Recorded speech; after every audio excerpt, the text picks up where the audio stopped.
আল্লাহ পাক রব্বুল আলামিনের নামের কসম করে আমি রাসূল জানিয়ে দিচ্ছি, হে জগৎবাসী জেনে রাখো, আলহামদুলিল্লাহি রাব্বিল আলামিন ওয়াসসালাতু ওয়াসসালামু আলা রাসূলিল্লাহি খাতামুন নবিয়্যিন দুই ধরনের পড়লেও শুদ্ধ। আবি ক্বালা হাদাসানা কুতাইবা ইবনে সাঈদ ক্বালা হাদাসানা লাইসুন আন ইবনে শিহাব আন উরওয়াতা আন আয়েশা الصديقة رضي الله تعالى عنها وعن جميعهم أن قريشا أهمهم شأن المرأة المخزومية التي سرقت فقالوا من يكلم فيها رسول الله صلى الله عليه وسلم إلى آخر الحديث। সম্মানিত দর্শক মণ্ডলী, আল্লাহ পাক রব্বুল আলামিন যে ক্রিমিনাল ল, ক্রাইম করলে, অপরাধ করলে সেই অপরাধের মন মানসিকতা পোষণকারী আরও হাজারো লোক থাকতে পারে, তাদের উদ্যম সাহসটা নষ্ট করে দেওয়ার জন্য আল্লাহ রাব্বুল আলামিন এই শাস্তি বাস্তবায়নের আইন দিয়েছেন। তা শাস্তি বাস্তবায়নের ক্ষেত্রে বিচারকগণ, দেশের শাসকগণ কোন কৌশলে তারা অগ্রসর হবেন, কি কৌশল তাদের জন্য মডেল, সেই সম্পর্কিত একখানি হাদিস আপনাদের উদ্দেশ্যে আজকের অনুষ্ঠানে আছে। আপনাদের সকলের মনোযোগ এবং এই হাদিসখানার ব্যাপক প্রচার ও প্রসারের জন্য আমাদের সকলের কাছে সহায়তা কাম্য। তো শুনুন, সনদখানা আগে শুনুন। ইমাম বুখারী রহমতুল্লাহি আলাইহির শিক্ষক হলেন কুতাইবা ইবনে সাঈদ, তার শিক্ষক হলেন হযরত ইমাম লাইস বিন সাদ, অনেক বড় মুহাদ্দিস ছিলেন লাইস বিন সাদ। তার শিক্ষক ইবনে শিহাব জুহরি, তার শিক্ষক হযরত উরওয়া ইবনে জুবাইর, তার শিক্ষক হচ্ছেন আম্মাজান হযরত আয়েশা সিদ্দিকা আন্না কুরাইশান আহাম্মাহুম শাআনুল মারআতিল মাখজুমিয়া। হাদিসখানা শুনুন, মূল হাদিসখানা। একবার কুরাইশ সম্প্রদায় তো নিশ্চয় রাসূলুল্লাহ সাল্লাল্লাহু আলাইহি ওয়াসাল্লামের বংশের, কুরাইশি, রাসূলুল্লাহ কুরাইশি ছিলেন না, কুরাইশ বংশের। তো একবার ভীষণ একটা দুশ্চিন্তার মধ্যে কুরাইশ সম্প্রদায়ের লোকরা পড়ে গেলেন, অস্থিরতায় পড়ে গেলেন, তারা সকলে অশান্তির মধ্যে পড়ে গেলেন। কারণ কি, বানু মাখজুম, হযরতে খালিদ বিন ওয়ালিদের যে বংশ, বনু মখজুম কুরাইশ বংশেরই শাখা, এই বনু মখজুম গোত্রের একজন মহিলা, উঁচু বংশের একজন মহিলা একবার একটা চুরির কেসে ধরা পড়লেন এবং সাক্ষী প্রমাণ সহ সন্দেহমুক্তভাবে প্রমাণিত হলেন। মানুষই তো ভুল করে, উনিও ভুল করেছেন, চুরির কাজটা তিনি করেছেন। এখন ইসলামের আইন তো হলো যে এই যে ডাইন হাতের এই কবজি থেকে তাকে কেটে দিতে হবে, সেজন্য আইন আছে সংরক্ষিত হতে হবে, মালটা সংরক্ষিত। যেমন একজন বাক্সের মধ্যে 10 ভরি স্বর্ণ রেখেছেন, তারা বাক্সটা তালা ভেঙে খুলে সেখান থেকে 10 ভরি স্বর্ণ একজন পুরুষ বা একজন মহিলা নিয়ে গেলেন, সংরক্ষিত মাল। আর সেই মালটার পরিমাণ যদি হয় সর্বনিম্ন 10 ভরি রূপার মূল্যের চাইতে বেশি মূল্যের সংরক্ষিত মাল, এবং ওই ব্যক্তি এইটা খাদ্যদ্রব্য ও না খাদ্যদ্রব্য, ওটা খাদ্যবিহীনে মৃত্যুবরণ করতেছিল, তাই সে না বলে চুরি করে খেয়েছে, সেটা আর একটা কেস। তা এই যে মহিলাটার এই বিষয়টা কলক, অস্থিরতার মধ্যে, দুশ্চিন্তায়, দুর্ভাবনার মধ্যে ফেলে দিল কুরাইশ সম্প্রদায়ের নেতৃবৃন্দকে। আল্লাতে সারাকাত, সেই মহিলা চুরি করেছিল। ফাকালু, তখন তারা সকলে নিজেরা এক জায়গায় বসে পরামর্শ করলেন যে এখন এই মহিলার হাত যদি কেটে দেয়া হয় আর সেটা যদি ইতিহাসে লিখিত হয়ে যায়, তাহলে কুরাইশ সম্প্রদায়ের মহিলারাও যে চুরি করেন সেটা কিয়ামত পর্যন্ত লোকজনেরা জানবে। শাস্তি প্রয়োগ হয়েছিল সেইটাও লোকরা জানবে, আমাদের মর্যাদা সম্মান ধুলাই মিশে যাবে। ফাকালু, তখন তারা শেষে দীর্ঘ আলোচনার পর এই সিদ্ধান্তে উপনীত হলেন। তারা বললেন যে মাই ইউকাল্লিমু ফিহা, এই মহিলাকে অন্য শাস্তি দিয়ে হাত কাটার থেকে মুক্ত করে দিতে হবে, আর অন্য শাস্তি যাই হোক 10 গুণ ক্ষতিপূরণ সেটা আমরা সকলে মিলে দিয়ে দেব। মাই ইউকাল্লিমু ফিহা রাসূল আল্লাহ, আল্লাহর রাসূলের সঙ্গে এই মহিলার এই শাস্তিটা যাতে না দেওয়া হয়, হাত কাটার শাস্তিটা, এই বিষয়ে কে সাহস করে নবী পাকের কাছে গিয়ে কথা বলতে পারে? সাহস করবে কেনা? ফকলু, তখন আবার সবাই বলল যে এই দুঃসাহস আর কার হতে পারে? দুঃসাহস আমাদের মধ্যে কারোরই হতে পারে না। এই দুঃসাহস হলে একমাত্র হতে পারে হজরতে ওসামা বিন জায়েদ। নবী পাক সাল্লাল্লাহু আলাইহি ওয়াসাল্লামের তো 4 পুত্র সন্তান হয়েছিল, এই যে কাসেম, তৈয়ব, তাহের, ইব্রাহিম, এই 4 পুত্র সন্তান হয়েছিল। তো অতএব 4 পুত্র সন্তান তো সকলেই ছোটোবেলায় মারা গেছিলেন। আর হজরতে জায়েদ বিন হারেসাকে নবী পাক তো পুষেছিলেন, তো তাকে বিবাহ সাথী দিয়েছিলেন উম্মে আইমানের সঙ্গে। ওই ঘরে তো হয়েছিলেন হজরত ওসামা বিন জায়েদ।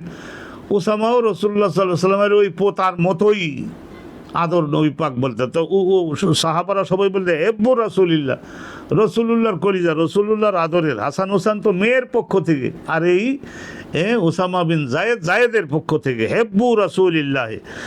তাহলে সকলে মিলে হজরতে ওসামাকে বলে পাঠাই দিল নবী পাকের কাছে গিয়ে। তো তখন ফাকাল্লামা ওসামা, হজরতে ওসামা নবী পাকের কাছে গিয়ে কথা বললেন। রসুল্লাহ বুঝে গেলেন যে এই অল্প বয়সী বাচ্চা, তার ব্রেন থেকে এই কথা আসে নাই, নিশ্চয়ই এর পেছনে বড় বড় সিনিয়র গার্জিয়ানগণ তারাই সকলে মিলে তাকে বুঝজ্ঞান দিয়ে পাঠিয়েছে।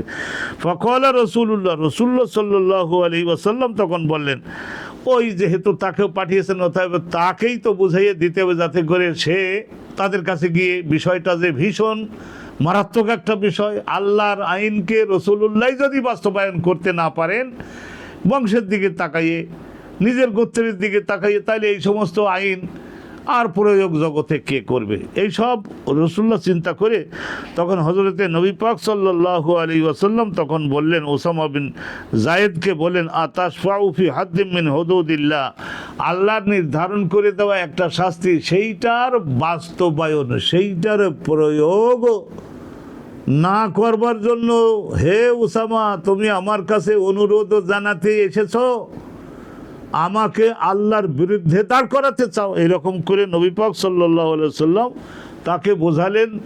তখন হজরতে ওসামা তো তওবা বলে আমি তো প্রথম লোকরা, এত বড় মুরব্বীরা বললো বলে আসলাম, আমি তো বুঝে পারিনি জিনিসটা, এত ভীষণ একটা বিষয়। যাই হোক, গণিত এইভাবে অনুতপ্ত কিছু হলেনি। সুম্মা কামা, অতঃপর জোহর, আসর, মাগরিব এরকম একটা নামাজ পড়বার পরে সুম্মা কামা রাসূলুল্লাহ সাল্লাল্লাহু আলাইহি ওয়াসাল্লাম নামাজ শেষ করে তারপরে মেম্বারে বসতেন। ইম্পর্টেন্ট এবং কোনো জরুরি কথা থাকলে প্রশাসনিক ফাখতাতাবা, ফাখতাবা, ইখতাতাবা, একই খুতবা নবী করিম সাল্লাল্লাহু আলাইহি ওয়াসাল্লাম দিলেন। সুম্মা কলা, খুতবা দেওয়ার পরে আল্লাহর হামদ এবং সানা এগুলি বর্ণনা করবার পরে আরও 2-1টা জরুরি কথাবার্তা বর্ণনা করবার পরে তখন রসুলুল্লাহ বললেন যে ইন্নামা হালাকা আল্লাযিনা কাবলাকুম, তোমাদের পূর্বে হালাকা পড়তে পারেন অনুরূপভাবে আহালাকাল্লাহ, আল্লাহ ধ্বংস করে দিয়েছেন, এরকমও পড়তে পারেন। আবার এরকমও পড়তে পারেন উহলেকা, ধ্বংস করে দিয়েছেন আল্লাহ পাক রব্বুল আলামিন আল্লাযিনা ক্বাবলাকুম, হে আমার অনুসারী সাহাবাগণ, তোমাদের পূর্বে একদল মানুষদেরকে আল্লাহ ধ্বংস এজন্য করেছিলেন যে তারা নামাজ পড়তো না, যাকাত দিত না, এই সমস্ত কারণে তাদের ধ্বংস করছেন তা না। ইন্নাহুম কানু, তাদের অভ্যাস এটা হয়ে গেছিল যে ইজা কানু ইজা সারাকা ফিহিমুশ শরীফু, তাদের মধ্যে যখন খুব উঁচু বংশের কোনো একজন পুরুষ বা মহিলা যখন চুরি করতে প্রমাণিত হতো, তারা তখন ওই বংশের মর্যাদার দিকে তাকিয়ে আর বিরাট অঙ্কের টাকা কড়ি নিয়ে তারপরে শাস্তি আল্লাহর আইনকে পরিবর্তন করে দিত। ওয়াইজা সারাকা ফিহিমুদ দাঈফ, আর তাদের মধ্যে নিচু বংশের অভাবগ্রস্ত এই ধরনের কোনো একজন ব্যক্তি যদি চুরি করত, ডাকাতি করত, ধরা পড়ত, প্রমাণিত হতো, ন্যায্য সঠিক বিচারে যদি প্রমাণিত হতো, তাহলে তখন আল্লাহর শাস্তি বাস্তবায়নটা তখন হুঙ্কার দিয়ে তারা করে দেখাতো। আকামু আলাইহি আল হাদ্দা, আল্লাহ রাব্বুল আলামিনের নির্দিষ্ট শাস্তিটা তার উপরে বাস্তবায়ন করত।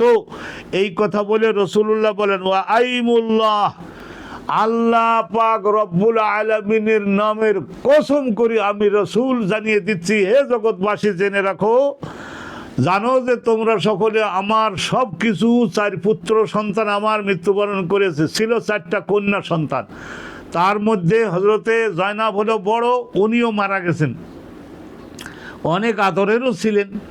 আর হজরতে রোকাইয়া আর হজরতে উম্মু কুলসুম, এই 2জন পরপর হজরতে উম্মে কুলসুম ইন্তেকাল হওয়ার পরে হজরতে রুকাইয়াকেও বিবাহ দিয়েছিলেন হজরত ওসমানের সঙ্গে। তো এই গেল দুই কন্যা, আর আগে হজরত জাইনাব, আর শেষে ছিলেন রসুলুল্লাহ। যতদিন জগতে ছিলেন ততদিন পর্যন্ত জীবিত ছিলেন একমাত্র হজরতে ফাতেমা তো জাহরা।